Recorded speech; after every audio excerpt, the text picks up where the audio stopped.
So without further ado, let me introduce Julie Vallimont, who I've had the pleasure of working with over the past 2 years, creating the Contra Pulse podcast. Julie is a fantastic pianist and accordionist who's played with bands like Nor'easter and Buddy System all over the country and beyond. She's passionate about the amazing diversity of contradance music, piano playing, and has been diving into what that is and how it intersects with the communities we build in her interviews over the past couple of years. So, take it away, Julie. Thanks, Ben. I'm so happy to CDSS for having us, and I'm so excited to see all of your very thumbnail-sized faces on my screen. You all look great. Haven't seen you in so long. I'm really excited to introduce you to our incredible, illustrious panel. But really quick before that, I just thought I'd give a little background on this project in case any of you are new to Contra Pulse. A few years ago now, I approached CDSS, and actually it turned into a podcast where we interview musicians about contradance music. But my initial impetus was that I wanted to talk to piano players about contrapiano, because I felt that the sound of contrapiano and the way it was being used in dances was changing. And I wanted to kind of both talk to new players about why they're playing what they are, talk to old folks or like older players, like who've been playing longer, about why they play what they do, and talk about why there seem to be all these guitars in contradance now and not so many pianos, and just kind of collect a diversity of things. And so this is a secret way to get my original dream to come true, where we just get to geek out about contrapiano for a while. And I'm very excited to get to talk with these folks. With us tonight, we have Amy Englesberg and Bruce Rosen and Ann Percival, and it is such an honor to be here with all of you. And so I figured the format is going to be pretty casual. We're just going to chat about piano and geek out in the nerdiest of ways about this instrument that we love so much. But what I'll do is I'll introduce each of our panelists, and I would love to hear from each of them. What drew you to piano specifically as an instrument, and especially being an accompanist for contradances, and who you learned from and who your inspirations and mentors were. And then we can delve into the conversation from there. So let's start with Ann Percival. Me? Yes, okay. You. Everyone knows Ann as a pianist, guitarist, singer, an artist. You've been dancing for your whole life, it sounds like. You have seen Ann in Wild Asparagus, and I also love to see you playing with Ralph Sweet in the Ralph Sweet All-Stars, playing for Singing Squares back in the day, and lots of other combinations. You've traveled the country playing contradances for the last few decades of your life, Ann. How did it all start, and what were your inspirations? It's funny because when you posted this on Facebook, and there was a comment on it saying, "Oh, I want to be able to tune into this," by somebody, and her name is Ruth Rapport. And I don't know if you guys know her, but she used to play in a band called Timber Salvage a long time ago. At first, is like, huh? Timber Salvage, yes, with George Reynolds. No, I remember Timber Salvage. Yeah. I didn't know Ruth back then. Yeah. And so watching her play in Timber Salvage was what got me wanting to play piano. And so she was my first influence. And George Reynolds was in that band, and he played flute, and he taught me how to play. I mean, basic contradance piano playing is really not that hard, as we know. And so that's how I started. And my other influences were, let's see, I would say Mary Kay Brass for sure, and Becky Ashenden, and of course Bob McQuillen. Mm-hmm. And my first gig was actually playing for Ralph Sweet. So he was very welcoming back then, because he just put the book on the piano and say, "We're playing page 27, the 4 first tunes on page 27." And so you could just read them, you know. Let's see, what else did you want to know? I don't know. What inspired you to be a contra piano player, like in terms of being an accompanist for dancing? Well, I didn't play a melody instrument at that point. So that was my choice, you know. And, you know, I took piano lessons when I was 8 years old. for at least a year and a half. Thanks, Mr. Bob. Um, and then I didn't play it again forever because I picked up the guitar, as you were saying, Mhm. and, backed up myself singing songs. And so I learned how to play a little bit of contradance piano. And then at some point, Tim Triplett, who's here in the audience, had to take a sabbatical to write his dissertation, and Swallowtail needed somebody to go on a cross-country tour with them. And so they were having a lot of trouble finding somebody. So they picked me. And at that point, I didn't even know how to play jigs. I mean, that's how rudimentary it was. I also did play a little bit when I was in college in the Fiddleheads in New Haven with Hmm. Amy's dad, which is like a big round circle here, how this all works. So that's me. Am I right that Becky Tracy used to play with the Fiddleheads too? Am Yes, I she remembering did. this right? Yeah. After my time, though, because she's a little bit younger than me. Yeah. Yep. Interesting the ways our lives converge. I know, right? Yep. Well, also with us, we have the illustrious Bruce Rosen, who has been part of Boston's Contra and English country dance community since the mid 70s as a dancer and musician. And you played with all sorts of folks. I remember first seeing Bruce play with Phantom Power with Lissa Schneckenberger when I was a new dancer and checking out all the piano players out there. But he also plays guitar and accordion, plays for Morris as well. And you have 4 recordings of New England contra dance music. Welcome, Bruce. And a website. Oh, and a website. Yes. Yeah. Yes. You just Google Bruce. I found him really fast. Cool. I'm just I have to admit, I'm being kind of flabbergasted here, under the title Contra Piano Great. It's just, it's a great feeling. And I'm glad you asked. I actually started out playing mandolin in my last year or two in graduate school. Sue and I had been contra dancing for a few years, and I said, well, and I saw Jack O'Connor up there playing mandolin. I thought that looked okay. And I had a line on a free mandolin that Sue's brother had picked up at a pawn shop. So that's how I started. Played with Roaring Jelly for a few years, but then we had one of those Roaring Jelly break-off bands. We came to be known as the Unstrung Heroes, and that was a string band. I was playing mandolin, and we had a guitar player, a fellow named John Cook, who it's not likely any of you have crossed paths with him. But it turned out that he also played some hammered dulcimer, and he was really interested in focusing on playing melody on hammered dulcimer. I had played piano, classical piano as a kid. And so John and I got together one day to see what would happen. And I mean, it was predictably horrible, but for me, there was no, that was it. That was kind of a turning point in my playing for dancing life. And so from then on, it was like more piano and less mando. And eventually after a few years, it was all piano and no mando. And that's the way that's the way it turned out.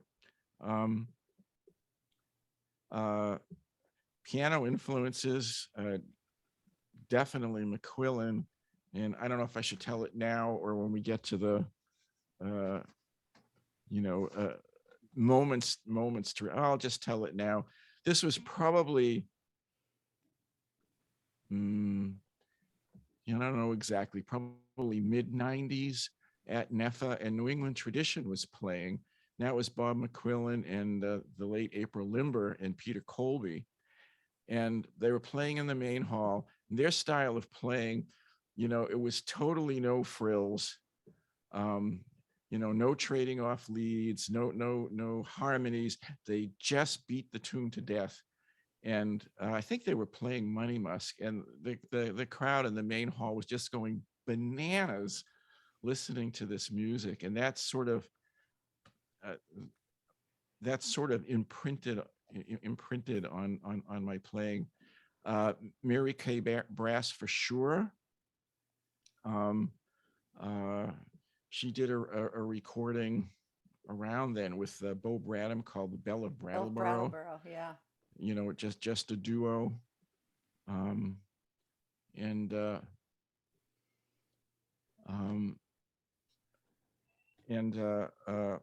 Another recording that I picked up was a piano player named Donna Long playing Irish music with Brendan Mulvihill.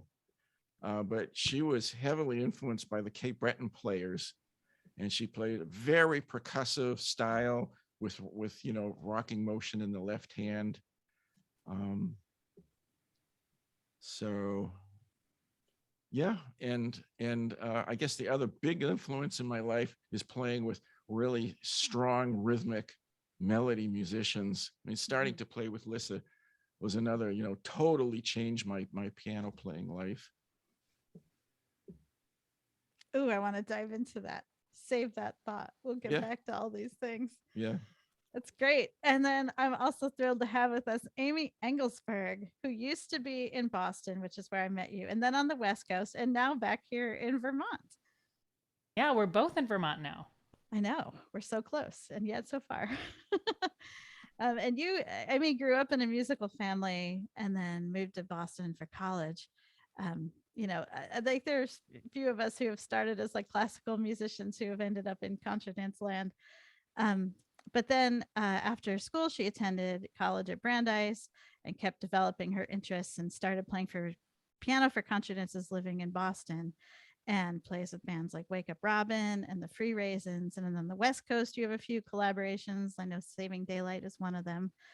And, you have the interesting perspective of being a relatively young person, but who grew up in the community and then left for a little bit and pursued your own interests and then ended up getting sucked right back in again once it was cool again, or once you became less cool, once you weren't a teenager anymore or something. It's funny because, yeah, I grew up, like Ann said, my dad was, has been playing contra dance music since the 70s. And I grew up around the music, and I remember at age 5, I was like playing spoons in my dad's band. Very strong memories of that. And then once I became self-conscious enough to realize that there was no one my age at a contra dance, or like maybe one person, and I didn't really want to hang out with my parents on a Saturday night, I kind of distanced myself from it. But then when I came to college in Boston, I realized that young people did contra dance, and I had so much fun.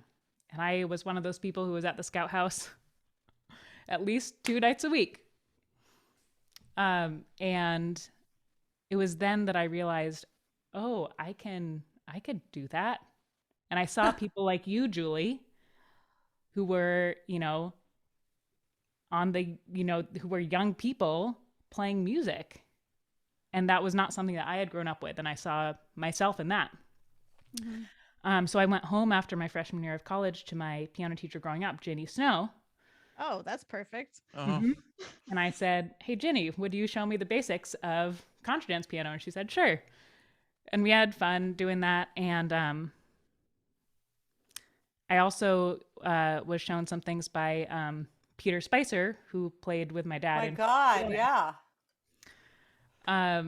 And that's how I got my start. And then I think my next experience, Julie, was actually coming to an open band at BIDA.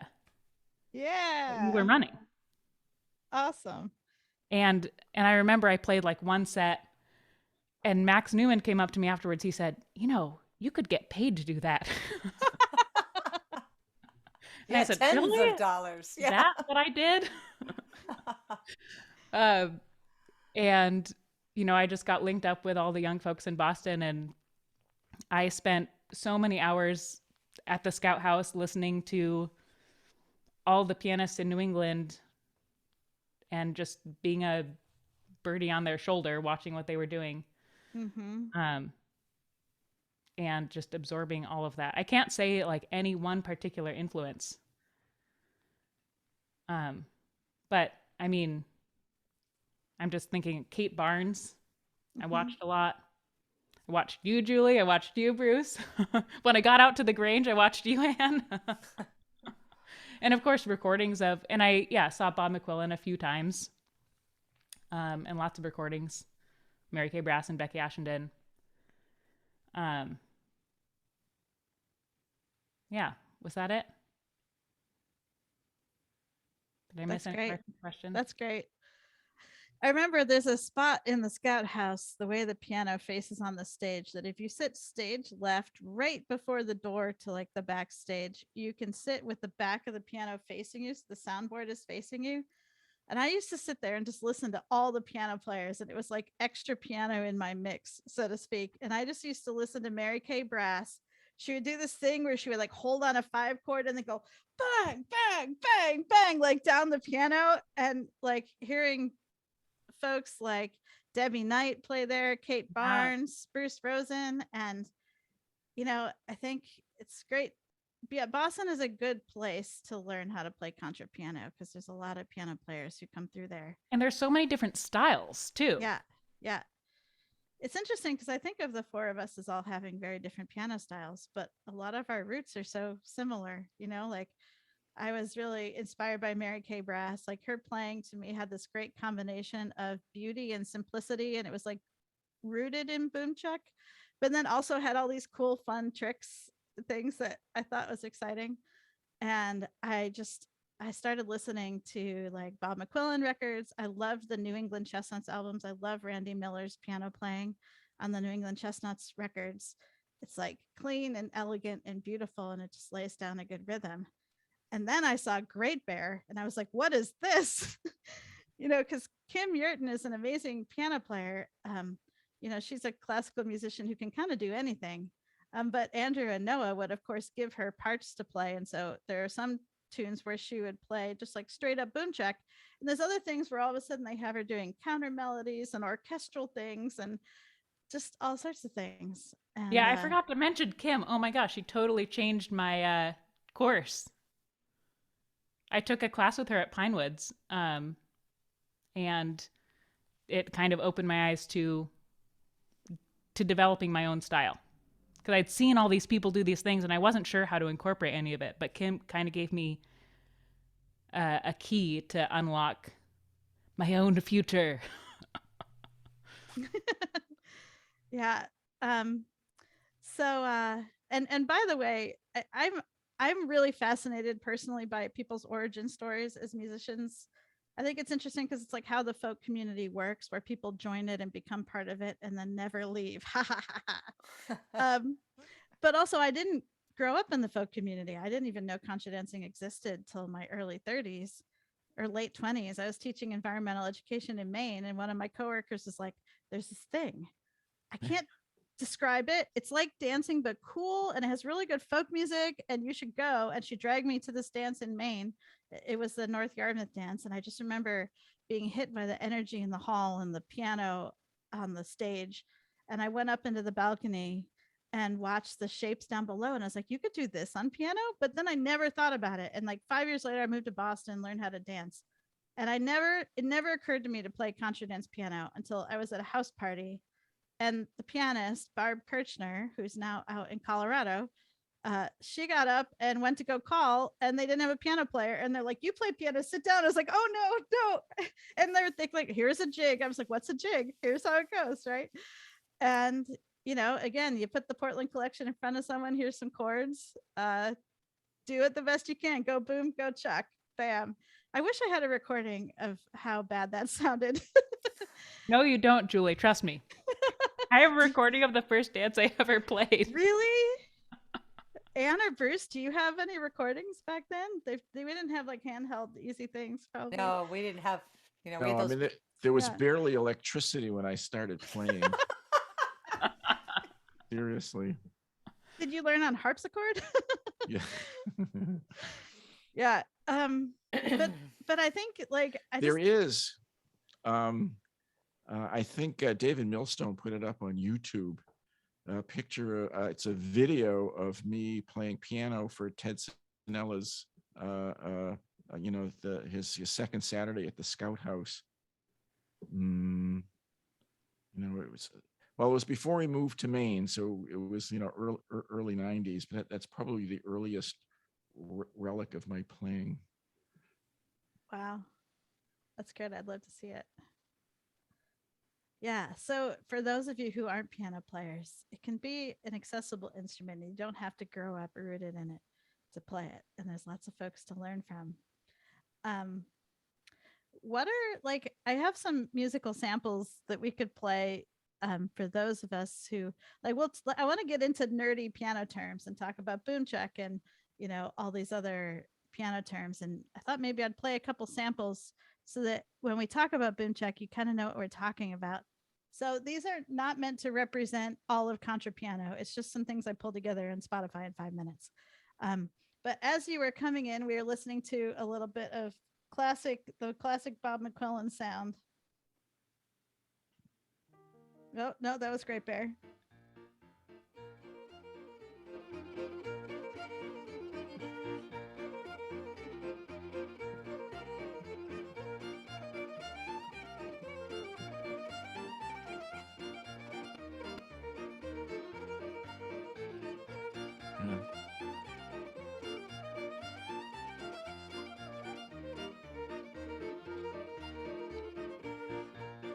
And I just love that sound. It's everything you need to contra dance to. You know where the boom is. The chuck tells you when to lift your feet up. The boom tells you to put your feet down.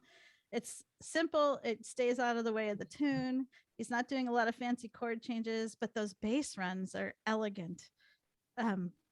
Did you all hear Bob play? What do you have some good Bob stories? I feel like everybody has some good Mac stories.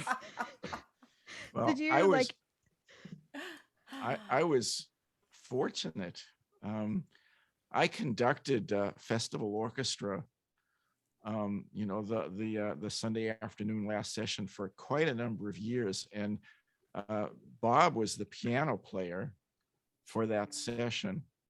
And, for festival orchestra where you have 35 or 40 musicians and nobody can hear really well, Bob was like the ideal person that you want to have playing piano. It's just kind of, no frills, totally solid, no, the tempo rock solid and so forth. And he was just being Bob, full of good cheer and enjoying the moment. Mm-hmm. Yeah, did you run into him? You must have run into him a bunch, Ann, in your time. Oh, I sure have. Yeah.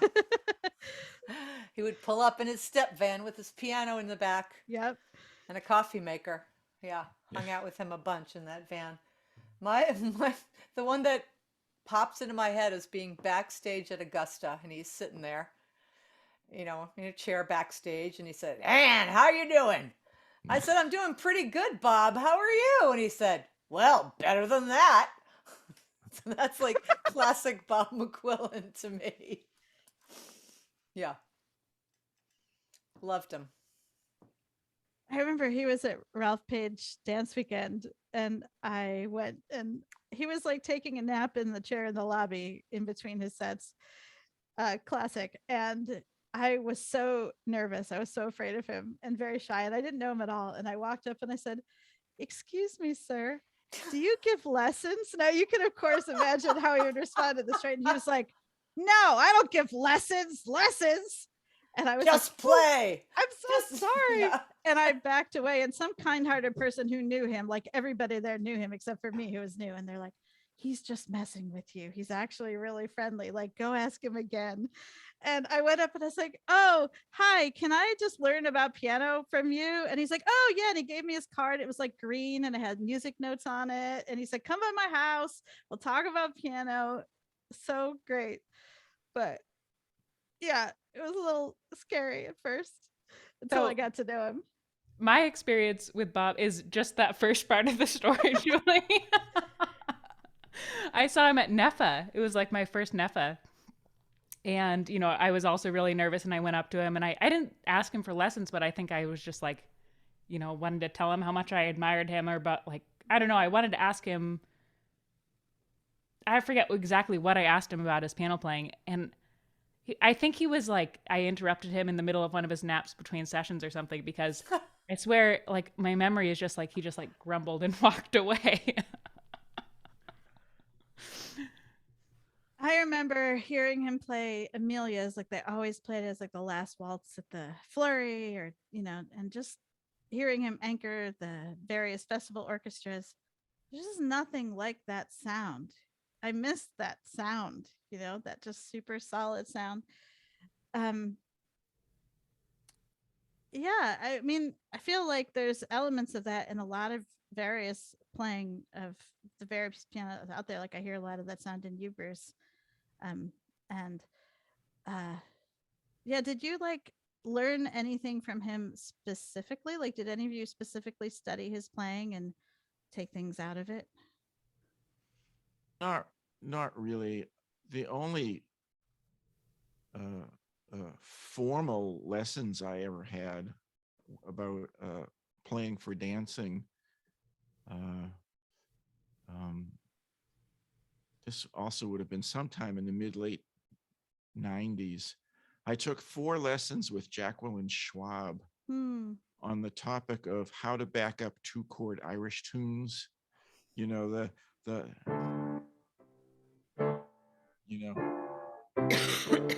those kind of tunes. And we can talk about how those lessons went. That was a super eye-opener for me. But no, I listened to piano players, and if I'm being honest with myself, it's also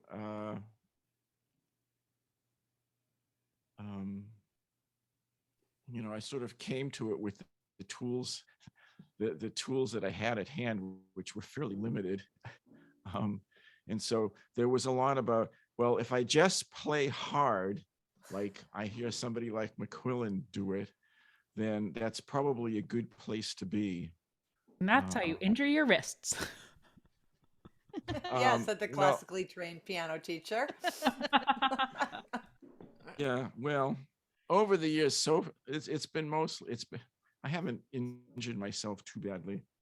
I used to call it blood on the keys, because I used to exactly right there. Mm-hmm.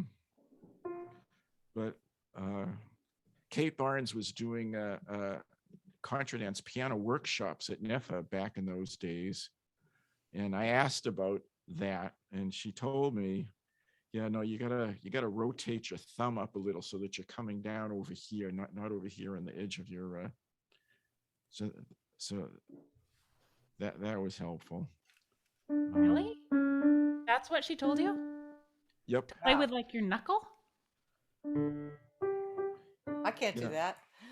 That would like. Yeah, well, I probably don't do it anymore because I'm more careful about keeping my nails cut, I guess. I'm not sure. Huh. At the time, though, that was a helpful hint. And just a little bit of a follow-on anecdote. After Kate stopped doing it, I did a piano workshop for like 3 NEFAs in a row, and it was terrifying. And I wouldn't eat lunch, and I'd be this was in Natick, I'd be pacing around the loop, around behind the main hall and through the crafts hall and so forth. And I ran into Kate. How you doing? I said, I am scared out of my mind. I'm doing this piano workshop. And she said, yeah, I know. She said, that's why I stopped doing them. Yeah. So. Well, my thing is like, so I have a little bit of arthritis in my right thumb joint. And I remember going to a hand specialist and him saying, so why do you think you have this? And I was like, from playing French Canadian piano. It was like trying to explain to the hand guy how you use your thumb in piano playing. Arnica gel is our friend. Yes, it is. Never leave home without it. Yeah. Yeah, Anne's holding up. That's your right thumb, right? Yeah. Yeah. So if you're Right. playing French Canadian style, normally the boom is with your left hand, the chuck is with your right, and it's a chord. But in French Canadian piano playing, they call it the third hand, and you use your thumb to play melody lines on the downbeat. Oh yeah, you have pianos. Does somebody want to illustrate that for us? Yeah, you should do it, Ann. No. Go ahead, Bruce. No, You no, play no, more you- French Canadian. No, really. No, no, no, no, no. Bruce should do it. No, I've given it up. I shouldn't do it. I can't do it for beans. Well, Okay. anyway, it's just basic, you're just like riding on your thumb. Yeah. Yeah.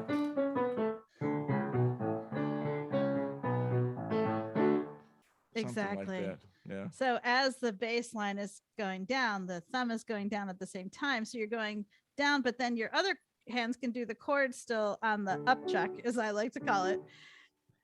And you can make this kind of inner line. It can be chromatic. It's often in like a sixth from the melody note. It can have deep harmonies and chromatic harmonies and stuff. So anyway, Yeah. thumb leading. That's what we're Yeah. talking about here. Yeah. Actually, I don't think I ever lead with the thumb. Hmm. I do, downbeat fingers in the right hand, but they tend to be other ones.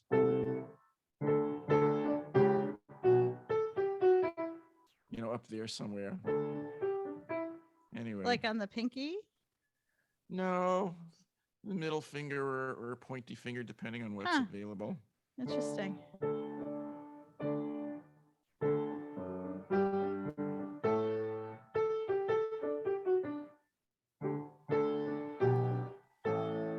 Yeah, kind of more up there. But I have Asparagus. One of these days I'll have it, have like 2 Quebecois piano riffs in my toolkit rather than I just know, right? one. It's so hard. Like you can have them kind of in your brain, but it's so hard to throw them out at the right moment. That's what I Yeah. find. Yeah. I admire Quebecois playing. Yeah. Yeah, Rachel O'Quinn is the Amazing. Quebec. She's the one who most of us encounter here in the States for contra dancing. And Tidal Wave used to play down here all the time. She's an amazing piano player. She also plays Cape Breton piano and Quebec piano. And she throws all that into her contra playing, and it's great. But she's an amazing teacher. And she would say with all these exercises, she would teach us these like parallel 6 or whatever, and then practice it in every key, practice it to a metronome, practice it really slow, take a tune and try inserting this little move. Like if it's maybe a da, da, da, da, just like a little 4-note chromatic thing, try putting it in the tune in 10 different places. Like it can go here, it can go there between these 2 chords. Yeah. And that was really inspiring for me because I realized that I was like, how do you come up with all these things in the moment and pull them out? And she's like, oh, I just practice them a lot until, they're in her toolbox whenever she wants them. And she inspired me to practice. Yeah, Thank I you, would be Rachel. I would be a better piano player if I practiced more. Me too. Yeah. Yeah. But I went to one workshop that Rochelle taught. The one time I ever went to the Flurry, and I came home from that with this thing.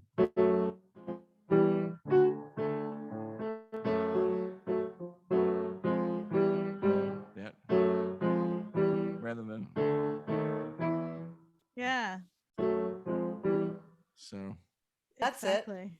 Yeah. And I remember talking with Mary Kay Brass, like she was influenced by French Canadian playing as well Yeah. as all these other styles. And Yeah. so it's one of the things that has just kind of come into New England piano playing.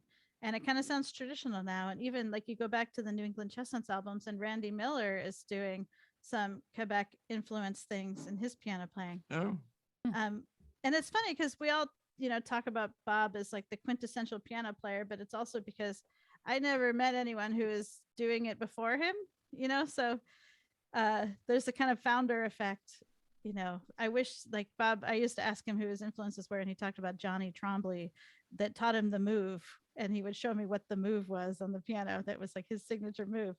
And I wish there were recordings of like who came before that. And I'm not a musicologist, so that's a question for another time. But what is tradition is a really interesting question, and we're going to come back to that at the end. But we have to kind of keep that in the back of our heads.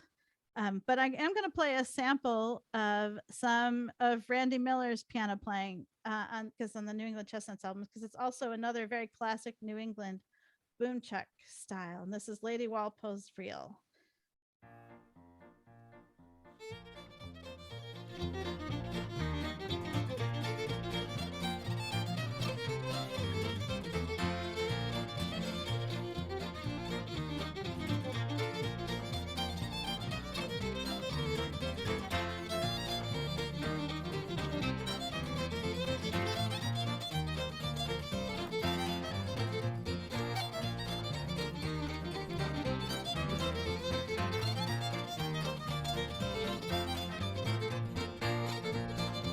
Yeah, I could listen to that all day. Man, it's such a happy sound. It's such a happy sound. Yeah. I mean, I feel like we could talk about 8 conversations all at the same time, but also the music, the way it was played with that boomchuck style, it has more swing to it than I feel like a lot of modern contra music is played today. Like the amount of swing that Rodney has in his fiddle playing, and that's in the guitar and the bass and that like New England rhythm section. Oh, this isn't my panel. I just can't stop talking about contra music. You're gonna have to mute me. I just love it. It's really great. And then something we don't hear a lot these days is jigs played in boomchuck style. So this is Randy playing the Portland Fancy.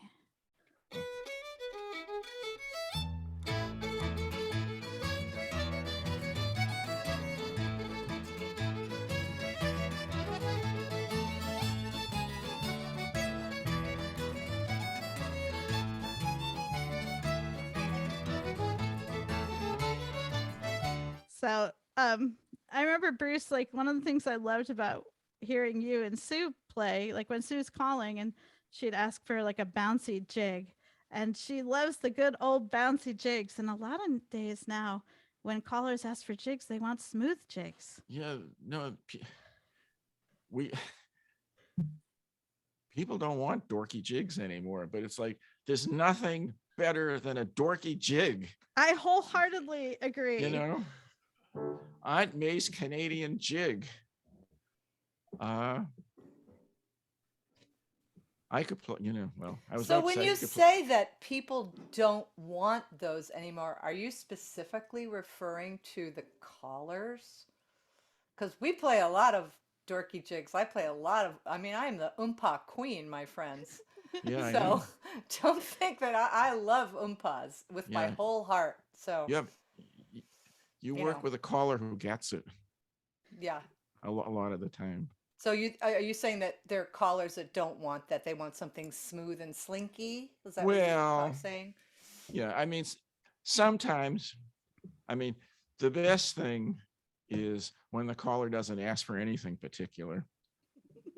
In my humble opinion, sometimes it's totally justified. They have a particular dance that goes with something somehow. But overall, I've always felt that just the way that the caller has a dance program, the band, we don't plan for it, but this sort of implicit musical program, right? And it's like, it's time for some dorky jigs. And then I learned how to do this from George Wilson, actually. I say to, so we finish having the band huddle. Then I say to Sue, hey, what kind of jigs do you want? And I get away with it, 95% of the time. I can't remember what the question was. Sorry. We're just talking about jigs, dorky jigs. So I have a theory, and I haven't thought much about this theory because it just came up in the last 30 seconds. But can we blame this all on guitars? Yes. Guitars can't play dorky jigs, right? Does Larry Younger like to boomchuck guitar players too? We can. Sorry, Ann. I forgot you play guitar. Don't forget, I play the guitar, but I play my dorky jigs halftime on the guitar. Yeah. Right. So. But I don't know. It's a different sound though. It's totally. not as emphatic. Yeah. It's not as dorky. But no, it's not as dorky. But I also have to say, so our first fiddler was Vandy Kaner, And one of the things that I learned from him, and I think George was doing it too, but we talked a lot about like playing to the dance. Like if there's going to be a circle in the B1 and I play drones and play out of the circle. And then if it's going to be a balance at the top, then you play a big old 5 into the balance at the top. You know, like, so for me, I totally disagree with Bruce in that I want to look at the dances before I put tunes with the dances. Right. I was speaking somewhat for dramatic effect. No, Okay. it's true. No, usually it's not me who does this. It's usually the fiddler, and that is to actually look at the dance card. Yeah. And we do, we do that a lot, but it's also true that sometimes the band, there's just this feeling, it's time for a Quebecois tune, But haven't you been in that situation where you pick a set of tunes and then you give your 4 potatoes and then halfway through the first time you're like, oh no, this is totally the wrong tune for this dance? I suppose it's happened, but an interesting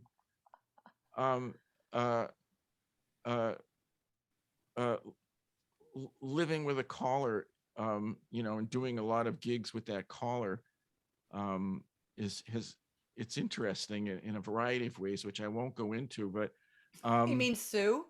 yeah. Okay. Yeah. I have my own caller that I work a lot with as well. Yeah. So Sue said, this was probably relatively early in her calling career, but she was established, but this goes back a while. And what she said was that, I'm paraphrasing a little bit, but basically the point was that, in her opinion, there were some dances, which had to have a jig, and some dances which definitely couldn't have a jig. But overall, her sense was it didn't matter that much, and the dance just had a different experience, played to jigs or played to reels. So she never sort of cared about it that much. Sometimes we'll say, Sue, what kind of jig do you want? And she say, no. And then we would proceed accordingly. Yeah, I guess it's a delicate balance when you have to go home with the caller afterwards, isn't it? Yeah, no, no, it's only after English dances that sometimes it's a little tense in the car, but that's a different topic. yeah, it's another podcast. Another podcast. The driving home from the dance with your spouse podcast. Yeah, we could do that together, Bruce. Yeah. Well, I would just like to give one more shout out to Dorky Jigs. May they live forever. Absolutely. Nothing like doing it down the hall to Dorky Jigs or The new stove. You gonna play us on? No. Oh. But I just love the Dorky Jigs. And it's the great thing playing with George Wilson, because he loves Dorky Jigs too, and he knows 1,000 of them. Yeah. Or Jan calls them glorious jigs in Quebec, which I think is delightful. Yeah. Glorious Maybe more people would jigs. play them that way if more people called them glorious jigs. We instead called of... them glorious jigs. I mean, the good ones are lyrical. Like there are like Irish jigs, which are kind of more notey, but New England jigs and Quebec jigs, they're very singable. Like da da da da da da ba da da ba da ba da da da da. Or like there's so many classic jigs that you could sing along with, and long may they live. So Callers here's the who thing. want smooth jigs. I love Dorky Jigs, but I couldn't do just Dorky Jigs like all night long. No. But No. like, here's my question. Like in the Randy Miller, Bob McQuillen days, were all of their jigs like that? I want to say probably, but I don't actually know. New England repertoire. Yeah. Yeah. So here's my follow-up question. How did they not get bored? Yeah. It was a different time. Things were Yeah. different then. I mean, I think that's a good question for all of us as accompanists, is what is boredom? As I think a lot of us as new accompanists you get out of boredom by doing fancy things, right? And then you get bored of doing fancy things. And then you realize the tune has its own simplicity. And then you think about like what Dudley always says, is that any tune worth playing once is worth playing 100 times. And why bother having medleys at all? And next thing you know, you're sitting in a mega band playing boom chuck on 1, 4, and 5 all night, and you're happier than you've ever been. How does that happen? Well, there's a place for everything, right? Yeah. I remember playing piano in the main fiddle camp open band. Dudley comes and calls a barn dance one night a week at fiddle camp, and every night people all get up on stage, but especially on Dudley's nights, there's like 30 people up there. Sue Hunt is often the piano player for Dudley, and other people sit in, and Corey DeMaro was on bass, and I was playing the piano that time, and I just knew Corey is this really great musician. He played with Crooked Still and all these cool bands. So I felt like, that thought in your brain that's like, should I be playing cooler chords than this? That thing that goes in our brains. And I said to Corey, I was like, I hope I'm not boring you. He's like, no, this is the best thing ever. We play 1, we play 4 or 5, sometimes 6, sometimes 4. That's all you need. And he was like blissed out. And it really inspired me to turn off that part of my brain, the am I cool enough brain, and it's such a trance that you can get into when you don't have to think about what the chords are. New England tunes are fun because sometimes there's like this 5 of 5 that comes out of nowhere and you're like, ooh, E, cool. But, anyway, for me, I love that simplicity.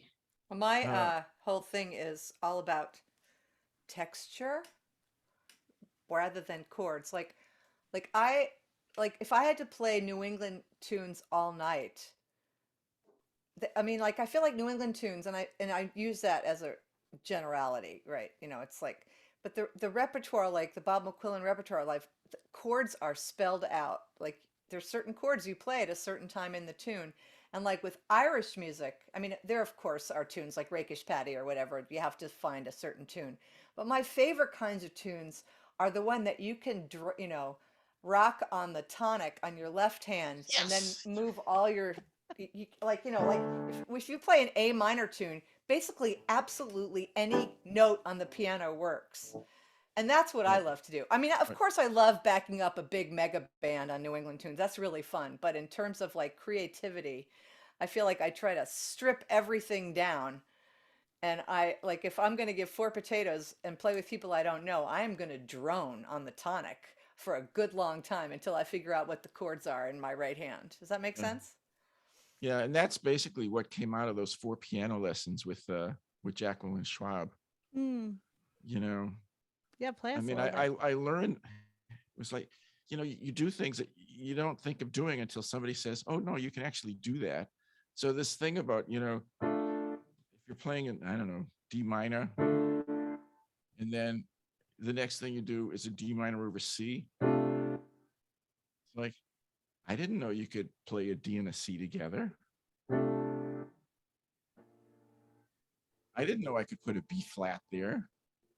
And then eventually, you get there. But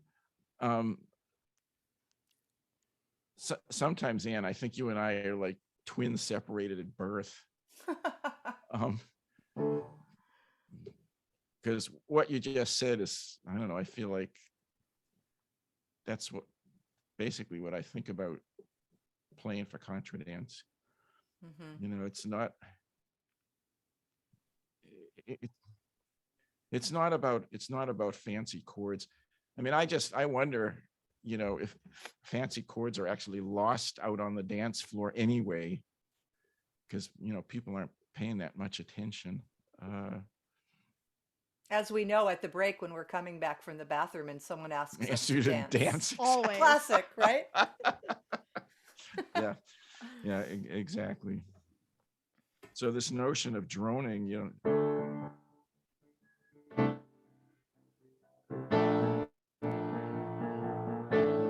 or in the other direction.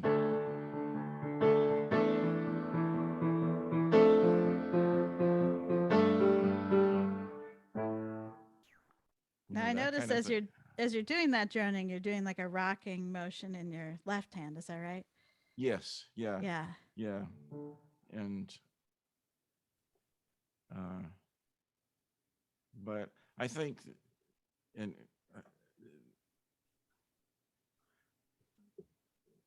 it's kind of hard to analyze my own piano playing. People, the few piano workshops I've given in recent years, people say to me, what did you do when you just did that? And I said, I don't know. I don't, it's not that much of a thought out thing.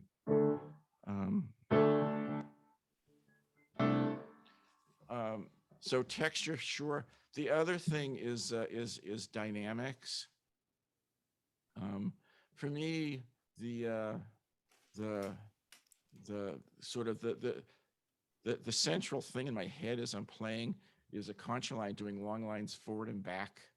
And you sort of swoop in and fall back, and swoop in and fall back. And, I see that as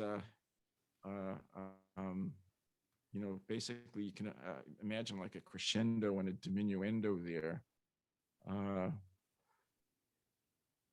At the end of the day, we're playing for dancing, and we're just trying to do things that propel people's feet on the floor in an appropriate way. And I'm sure, other forms of dance have their own. So if you're playing for swing dance, Ann, there's something that you do that makes the feet do the right thing out there on the dance floor. So I would just love, I meant to do this earlier, but then we got on this glorious conversation about Dorky Jigs. Glorious Jigs, Julie. Glorious Jigs, yes. Yeah. I would just love to get a little, it's hard to say, hey, piano player, show me an example of your style, because as accompanists, we all match what we're playing to the fiddler, the tune, the context. Like, you can play in 100 different ways, but if you had something that might be your style, like what if we each imagined we're playing a certain tune and each of you fake accompanied it? Yeah. Let's pick like Lady M. Montgomery or something that everybody should know. Is that a tune everybody should know? Or any other tune of your choice? Doesn't really matter. I know this is putting you on the spot a little bit, but Amy, would you be willing to show us a couple different ways you might accompany a tune? Sure. Do you want me to give the overhead view? Yes, Amy has the piano. Oh cam. man, do it. So cool. Overhead. Woo! All right. Welcome to my teaching studio, everyone. So how does Lady M. Montgomery go? I'll play any tune in D. Play any tune. I Play remember how Golden it goes. Slippers. I don't care. Any tune you want. Okay, so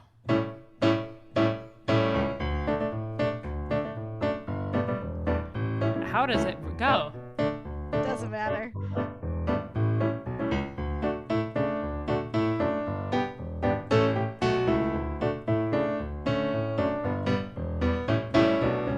Something like that.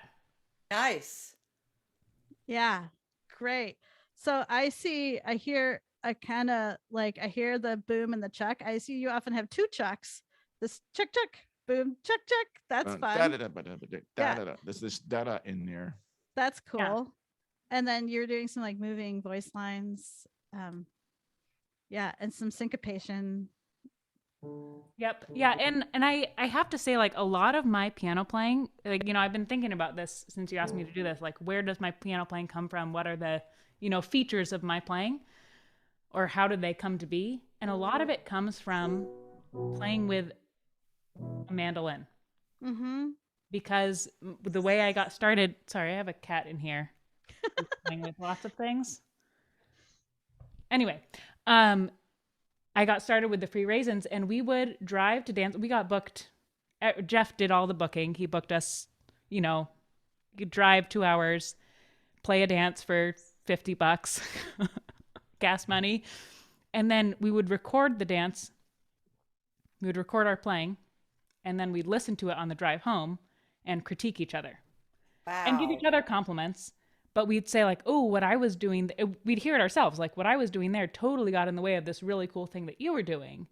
And so my style I developed my style based on playing with a mandolin and leaving space for that. So when I play like with just me and another fiddle player, it feels like there are all these extra holes, which is fun. Like when I play just with Audrey, like I can do so much more than I usually do.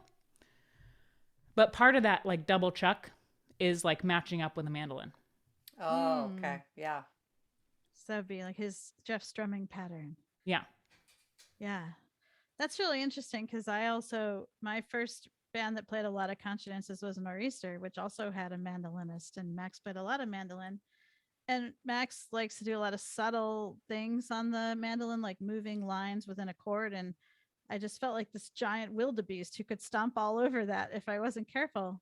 And I think that is what pushed me towards playing a lot of open fifths. So yeah, open fifths. Yes. They're the best. Leave the third out of it. Thirds are overrated. They really are. Julie's soapbox opinion number 2. 1, Dorky Jigs are cool. 2, thirds are overrated. Especially, I mean, there's a lot of Irish tunes and other modal tunes that aren't major or minor. I know. And the safest thing to do is leave the third out. Yep. Always. Yeah. It's the best. And you can embrace that ambiguity. Like, let the tune be major and minor in its moments. We don't have to force our tonality on the listeners. So an open fifth is if you play the root of the scale, like if we're in the key of C, it would be a C or a D. Yeah. And then you count up 5 notes to like a G. So if you have a major chord, it would be da, da, da. And you're taking out this note, which is the third. But the main thing is you don't differentiate between this and this. It's just this. I mean, so whether the, you're welcome, Barbara. Yeah, whether the all right, I'll shut up now. The other thing that I at one point I was taking lessons in dad guitar, and really struggling with chords, and so at one point I can't remember what the tune was, but I said to my teacher, who was Matt Heaton, so probably a 5 chord goes there, and his reaction was, 5. He said 5 chords are overrated. So, which is great, and I totally incorporated that into my piano playing. So just hang on that 4 chord forever. It's so fun to hang on the 4. And 4 is the best chord. Right, never go to a 5. I mean, not through the whole tune, obviously, but unless you play a 5 chord for the entire B part. Right. You can't do that too many times in an evening, I don't think. No. Or maybe you can, I guess.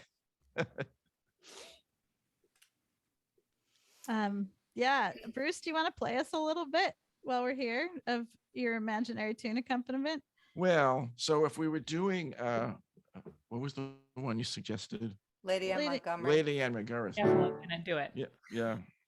So mostly I wanted to, so for the A part,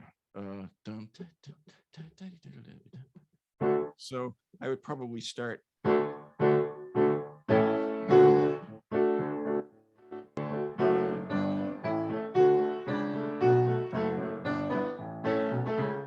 But in the B part,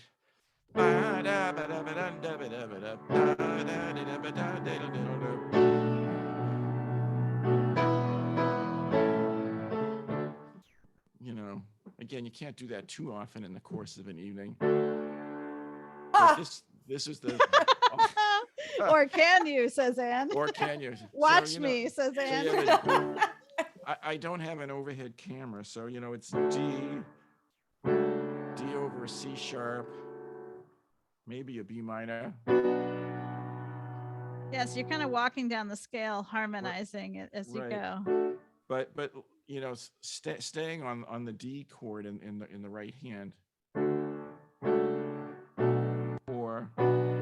and then just for fun, just before you get to the 5, whoops, what did I do? Throw in an E chord. I'm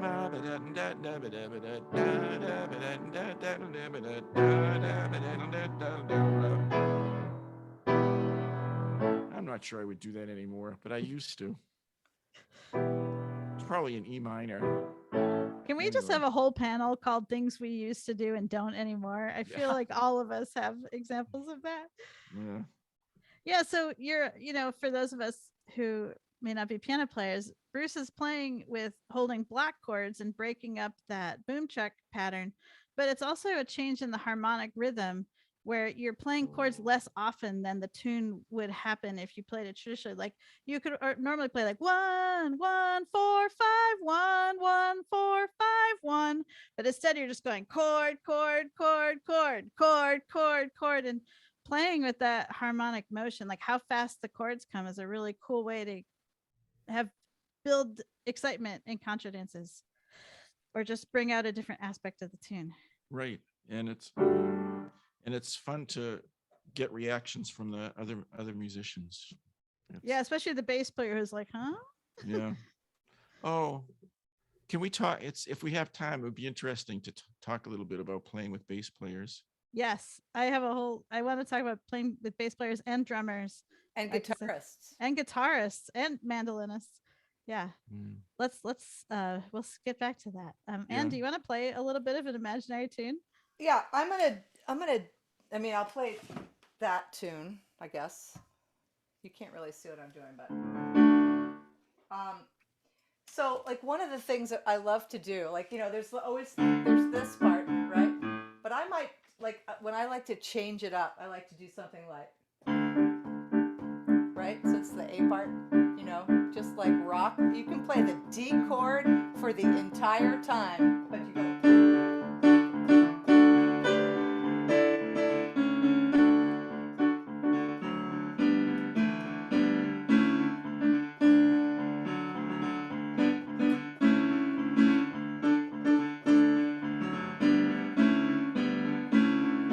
So that's like my favorite thing to do, is to rock on the tonic and then move around on the right hand.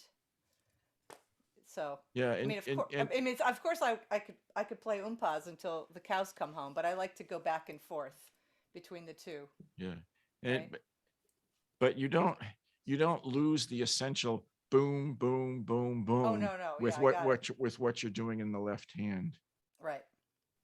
But I just love to like build it up, and then bring it down for the next time through. You know what I mean? And then gradually build. That's what I say. Texture is my favorite thing. Mm-hmm. Yeah. I'll never forget this moment I had when it was when the Raisins were a young band, and Lisa Greenleaf asked us if she could coach us.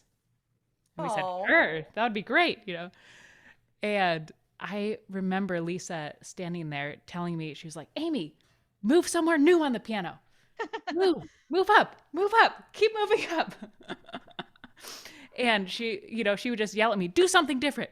And I remember she's like, if you want to be a good New England dance band, it's all about the drama. Yeah. And it's so true. Mm-hmm. It doesn't have to be, but it is. I'm not sure I'm pretty sure I don't agree with that, but. Oh yeah. Wow. Are you really?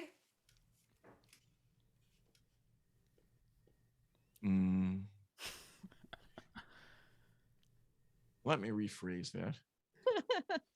I mean, drama is important, but it's not as important as having a solid rhythm section. Thank you. Yeah, exactly. And you can't sacrifice the beat for drama. That's right. A good point. Right. And the specific thing that she was recommending to you, that you move around the keyboard. Yeah, I mean, I don't. And I'm not sure I agree with the sentiment. Yeah, I guess it was to get me out of a rut, because I was doing the same thing every time through, yeah. Yeah. No, I get it. And sometimes I'll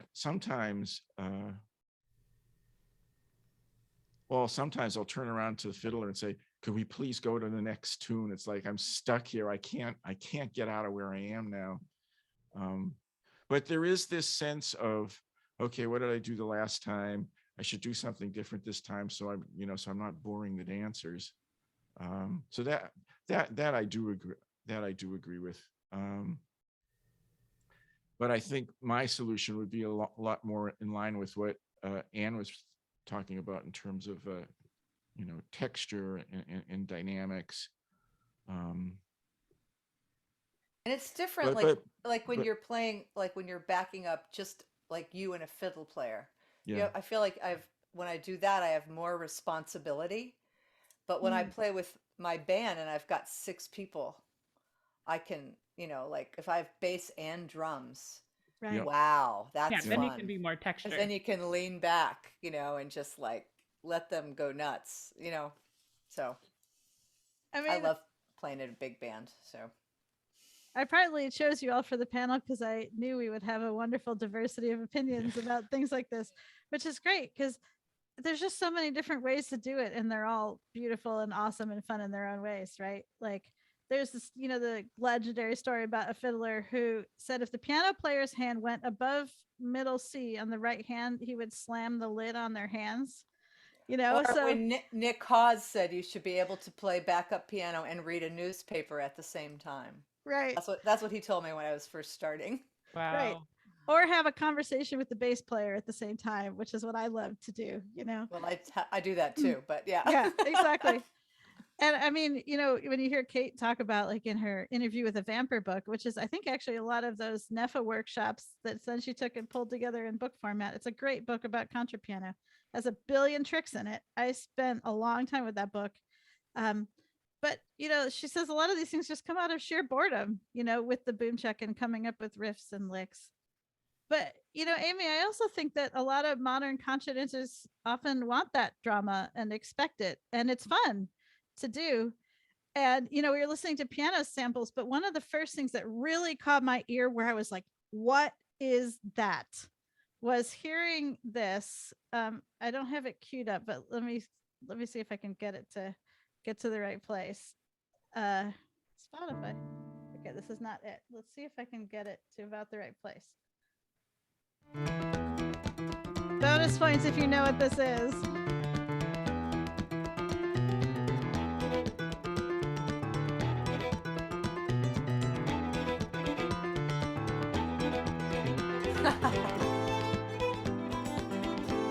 I heard Jeremiah McQuillen play Flying Tent and I was like, what is that? I want to do that now. Can I come to your house? How do I do that? And I used to do this thing where I would go to dances and listen to piano players and then go home and try to copy what they were doing or just try to get it in my hands. That riff he played for Flying Tent was like the one thing I could not figure out. And it, like, I put it in the Amazing Slowdown or at half tempo, couldn't figure it out. I finally went to his house and asked him to show it to me. And he said it was like inspired by a bouzouki riff. So, we can go like, that's the cool thing about piano as a consonance instrument, is that there's all these ways it can be like the primary rock solid rhythm instrument. But then of course in Nightingale, there's other things that are happening. Like Keith is actually now the rhythm for that moment with the feet and the mandolin. And it gives Jeremiah all this freedom to do this crazy riff and the drama and the excitement. And, like I love dancing to Nightingale because they would have some very traditional tunes and then all of a sudden go into these very crazy things. Wild Asparagus does that a lot too, which I love. All in the same set sometimes or in the same night. And but you don't want all drama. You don't want all ice cream, right? Even though Bob McQuillen got paid to eat it, you also want, some fruit. Yeah, you want to play it like it's like when we divide it up, it's like my favorite thing to back up are marches. I just love them, love them, love them, love them. They just make me happy. So you don't want to be like that, play that Flying Tent kind of thing all the time because you lose your mind. But I have to say, Bruce, one of the things I love about your playing is like somebody said, I was like, they were like, who are you having on your panels? Like Bruce Rosen. And they just said, oh, he lays it down like in the best possible way. Like just you lay it down in this rock solid way. And I love that about your playing. And I would personally feel really sad if the sound of a more boom chuck or oompa contra piano disappeared from contra music. And I just hear less and less of it these days than I used to. And that's partly also why I was interested in talking about this. Like I remember meeting another cool pianist who's great piano player, amazing. He was subbing for me on a gig, and they asked him to play boom check, and he said, "Boom check, I don't know how." And they said, "Yeah," and it didn't occur to me, and I was like, "Oh yeah, you could totally be a contra player now and not know how to play boom check." You know, he played this very syncopated, like ba ba ba kind of style. He plays all over the place, and I may or may not change his gender or any other identifying characteristics as to not out this person, but it's like it is possible now to come up as a piano player not hearing these sounds that all of us were surrounded by when we were learning to play. And I feel like this person that you're describing, who will remain nameless, is this person playing with like a mandolin or guitar as well? Because I feel like you can get away with doing that. Absolutely. That's You know what why, I mean? because they're in a band with a mandolinist and or a guitarist and or other rhythm player. I know who you're talking about, but I'm not going to tell. And it's not a criticism. No, you know? no. It's just an observation that. Yeah. And I just, you know, part of me doesn't want that style of piano to disappear. Exactly. I haven't thought about that. How I'm aiding in the destruction of the boom check. No, I don't think you are. I mean, I just heard you play backup Lydia Montgomery. You clearly know how to play boom check. I know, but I guess like my default style, like if I guess I play boom check some of the time. Yeah, me too. But I also play a lot of not boom check. Yeah, me too. And I guess I'm thinking like, you know, throughout time, and I think this is maybe what you're leading to, Julie, is like if we keep evolving away from boom check, then does boom check disappear? Yeah. And does that matter? Huh. All right, so there's people that are asking to talk about bass players. I see that it's coming up in the chat. Okay. So just before we leave this topic, let me just say that I'm spend biting 4 hours on it. I'm biting my tongue. Okay, you may unbite, Bruce. I would like to hear your opinions about this. Yeah, well, maybe that's a Well, watch out, you could sound like an old codger. I have a funny feeling what you're going to say. Yeah, well, I am an old codger, and I mean that's really it. But I mean, again, to be brutally honest, I mean this is the way I play, and I would be very sad if I, you know, wasn't to get to play out the way I play anymore because it's gone out of fashion. I don't think it's about going out of fashion. I think it's just what gets passed on. I don't think that there are people out there who, you know, dancers or organizers who actively dislike boom check. I personally just get bored of it. And so I want to do other things too. Yeah. So, I mean, if you look at the core of my piano style, you know, you would have to say, well, there's a lot of boom check there. But I mean, in that 1 year that I played a number of gigs with Rodney Miller. I'm not sure why or how that happened, but it did. And I got to play with him, which was kind of fun. It was kind of interesting. And we played, what's it called? Flying Home to Shelley. And I droned for the entire tune. I droned louder, I droned softer, I droned, you know, with, you know, drony bass lines, but I just droned because that's how the tune spoke to me. So that definitely wasn't boom chick, but it was very solid piano. And it had lots of drama and so forth. But again, you know, I feel like you can't do drama for the whole evening. Sometimes you just have to play piano. And you have to play it solid so that the dancer's feet know what to do. Yeah. Anyway, enough said. I mean, I think that's something that everyone here has in common, right? Is that we all care about the rhythm and the dancer's experience. And like Kay says, it's better to play the wrong note in the right place at the right time than to play the right note at the wrong time, you know, and like rhythm comes first. And for me in my playing, even though I didn't play boom check very often, especially with Buddy System where it's a duo and I can do anything I want. Yeah. But it's like I wanted my playing to be informed by the rhythm of boom check. Like I wanted to internalize that rhythm and that lift that's in that playing. And and still be able to try to get that out. But some people don't care for that style. Some people don't want to dance to fancy piano riffs. I know that. One guy came up to me and he's like, I know what you guys do. It's shock and awe contra dancing. Ah, And I was like, that drama that Amy talks about, that callers love, that we love to do, especially young bands love to do.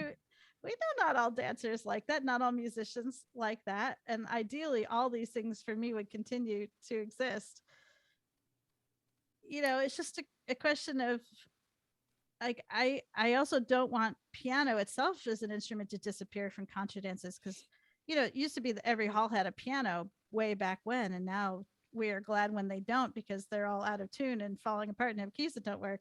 Or in some halls there's a hole in the floor right where the piano bench goes, which I've also encountered.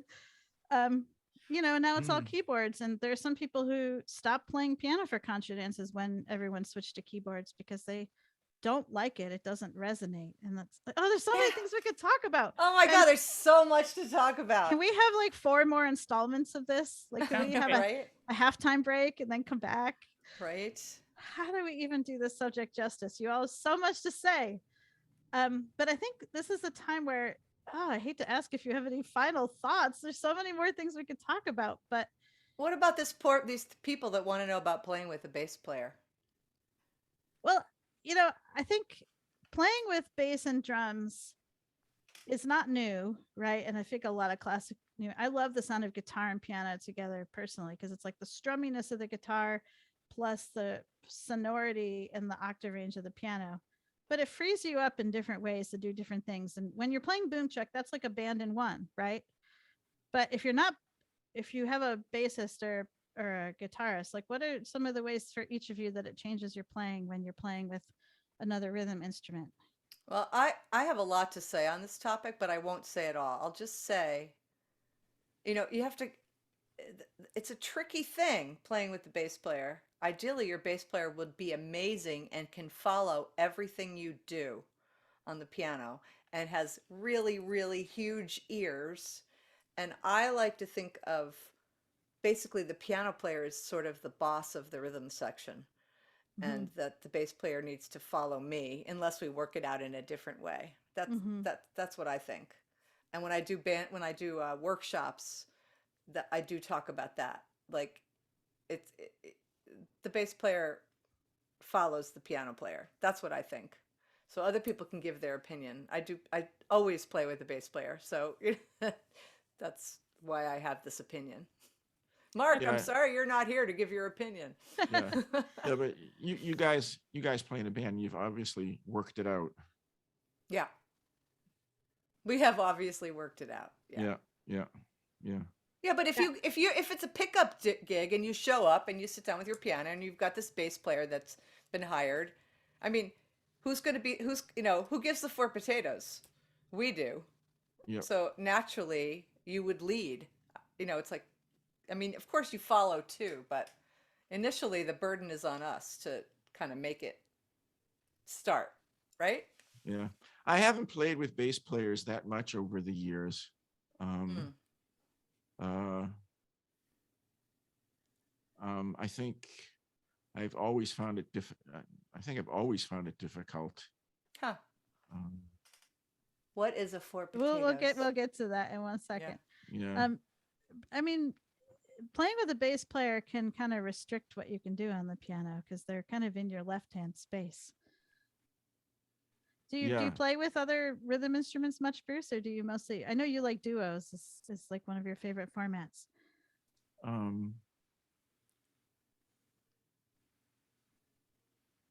Yeah, I mean, historically, I have not played a lot with other rhythm instruments. Although I should say, I was very fortunate. For a period of time, there was what was known as the Phantom Power Big Band. So it was Lissa and myself and Mark Roberts doing all of his magic, and Stefan Amadon. Oh, that's a fun band. And that was incredible because Stefan, I don't know how he did it, but Stefan knew what I was going to do before I did it. Yeah, he's like that. and it was just awesome.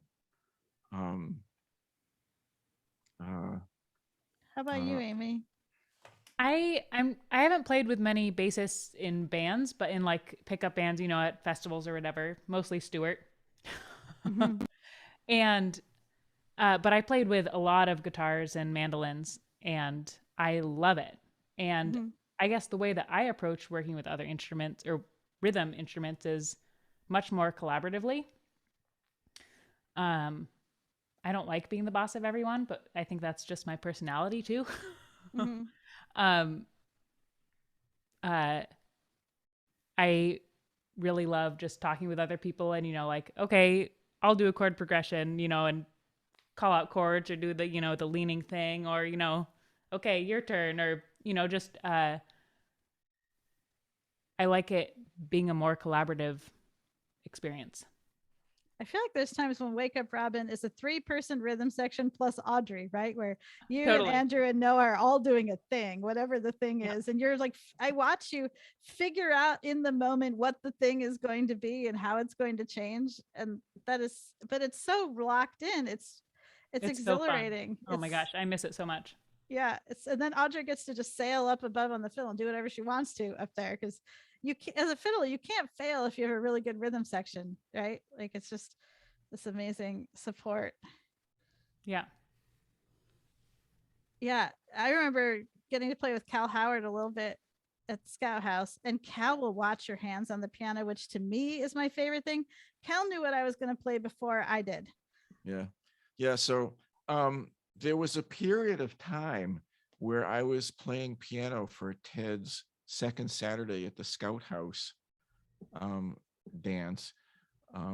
So I would play piano and Cal was playing bass, and that worked quite well because, I mean, Cal was sort of in both camps because he was a very capable piano player as well, and he would just, you know, totally follow what I was doing. That was actually a lot of fun. It's been so great to talk with you all. I wish we had infinite amounts of time.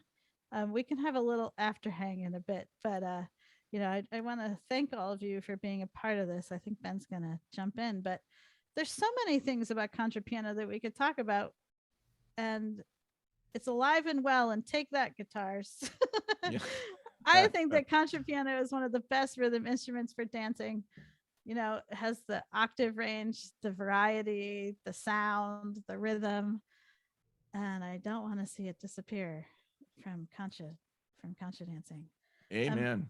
For all of these folks, Amy and Bruce and Ann all have recordings. You can listen to much more of their style than they got. I feel like we barely got to play tonight, but that's all you can do in this amount of time. But listen to their recordings and you can, now that you know a little bit more about them, hear their riffs. And if you're new to piano, just find some old recordings and play along to them in the privacy of your own home. And then when you're ready, go to an open band or sitting with some friends and give it a go because it's super fun.